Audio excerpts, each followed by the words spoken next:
augmentation technologies will add another category, those who are human and those who are transhuman. And as we speak here of futures where the transhumanism must be the normative, how can we willingly allow some of us to be left behind?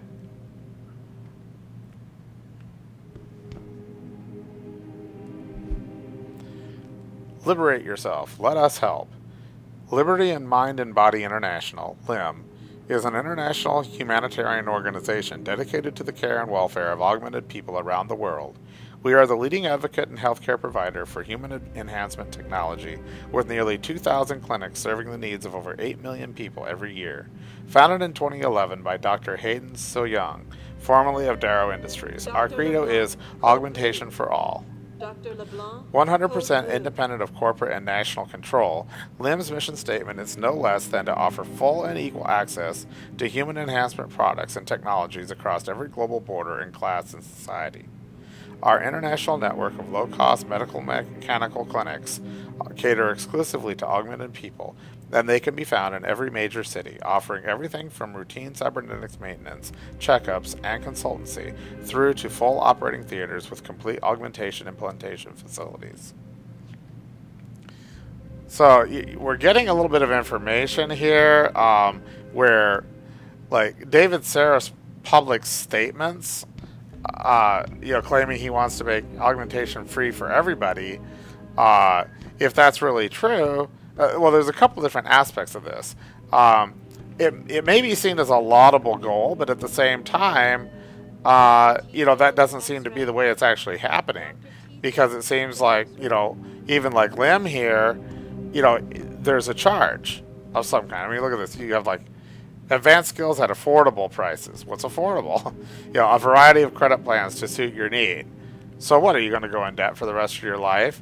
And then in addition, I want to point out one other thing. The lady outside mentioned that she considers Lim to be drug pushers. Gee, I wonder why. What are they doing? Even if they were completely free, let's say augmentations were completely free. Let's say that you had the option to get augmented. Look at this. LIM's credit services get augmentations now, pay later. But notice the emphasis, the pay later is in white against a white background, so you can't see it. What if you, won a lottery or something so you could get an augmentation for free? No cost to you. Great, except now you're augmented. In order to prevent yourself from dying, you have to take neuroplasticity, or your augmentation will kill you, as your body rejects it. So, how does a drug pusher actually get clients? Simple. Give away free samples of the product, get people addicted, and then they have to come. So there is some actual reasoning behind the conflict. It's very logical to really consider this from a broader perspective. I've never been under anesthesia before. Is it true they stop your heart and the machine does your breathing? More or less. I know it sounds a little hair-raising, but we do it every day, several times over. It's a very safe procedure. Will I feel any pain or anything? It gets done through your IV needle. You'll be asked to count backwards, and the next thing you know, you'll be opening your eyes and the procedure will be over. Wow. Will I dream? Not while you're under, but you might afterwards. Wow.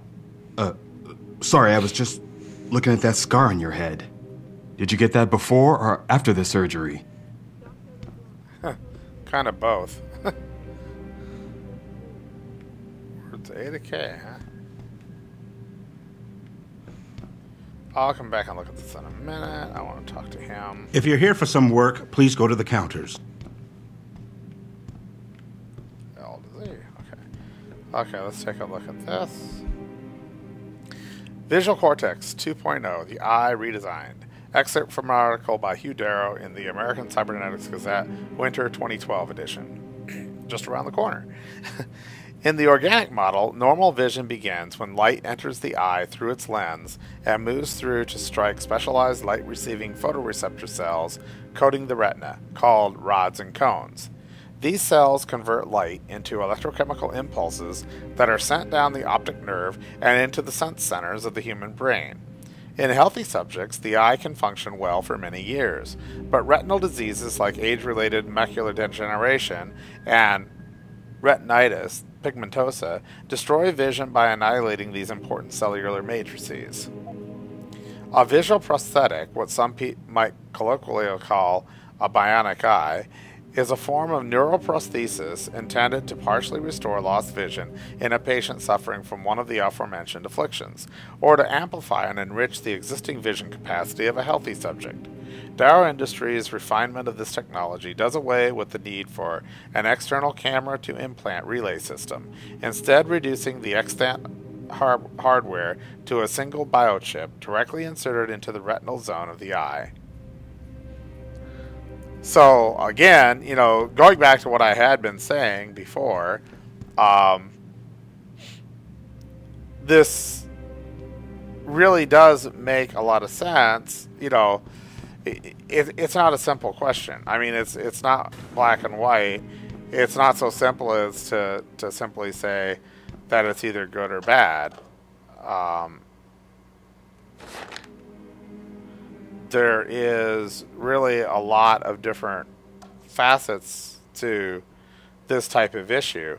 And even though this is fiction, this is the near future, it's a very plausible near future. If you do a little more research on where nanotechnology is, I mean, you already have nanotechnology things happening in your life. There's nanotechnology clothing out that's very resistant to spills and stuff like that. You really have to think about what's going on. What are we breathing in the air? What are we drinking in the water? Because this stuff's already out in our environment, and it's already part of our bodies. In fact, our bodies have already adjusted. I mean, the bodies of people today are not the same as the bodies of people of 100, 200, 500 years ago. So, we're already affecting our own evolution.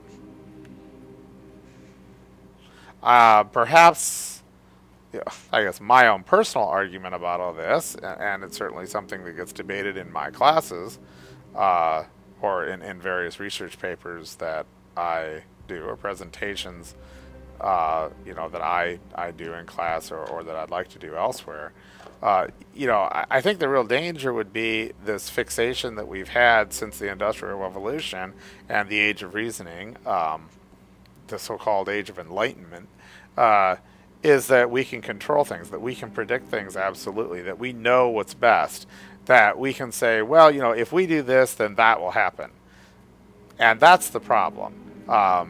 Yeah, we are impacting our own evolution, but even in this game, the idea of going beyond, I guess even if you wanted to say, well, you go beyond human limitations, well, what does that mean? I mean, the limitations of people today aren't the same as the limitations of people 500 years ago. We've already evolved. We're different than people were then. So it's kind of questionable to say beyond what limitations, because if you have, let's say here, you have an augmentation. Well, okay, let's say you have a cheap augmentation. Let's say like the guy that was mentioned earlier, who's a baseball pitcher, evidently, who's got a strikeout record going because he's got a mechanical arm. Great, okay, he's got a mechanical arm. Next year the technology improves and somebody else comes along who can throw a little bit better and easily beats him out. And then so it goes. You always have this, things changing and things getting improved. But we do that too as we evolve. So on the one hand, it's not any different than what happens to us organically as carbon-based life forms.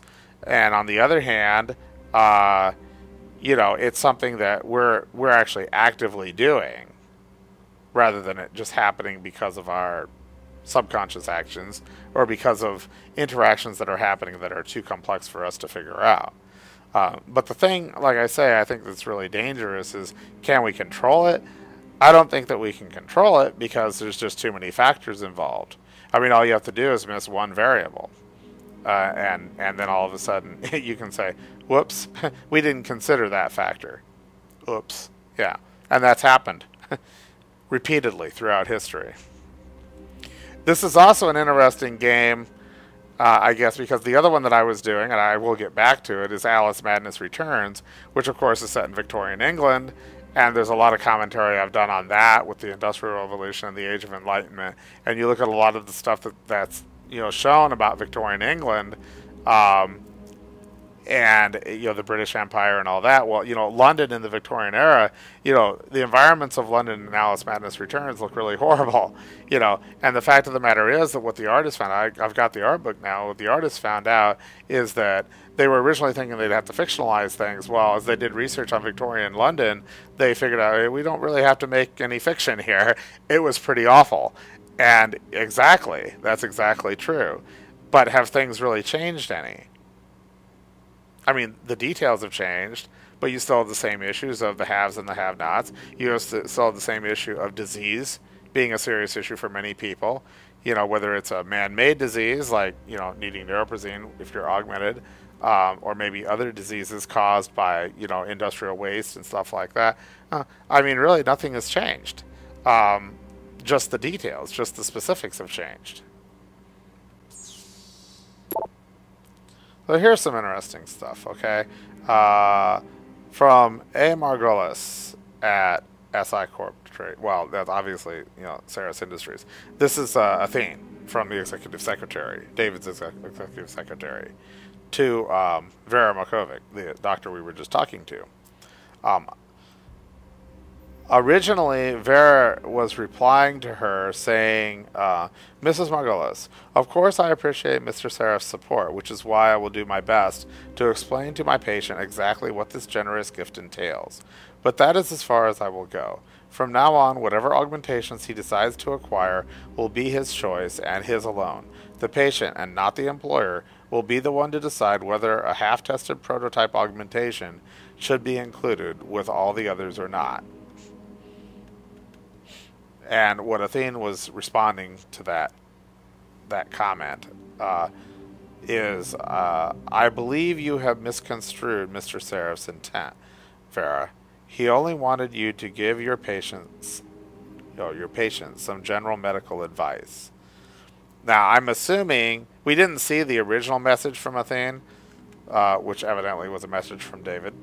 But I think this relates back to what Malik was saying, that I shouldn't be surprised, or Adam shouldn't be surprised, if Seraph pushes for me to get more augmentations.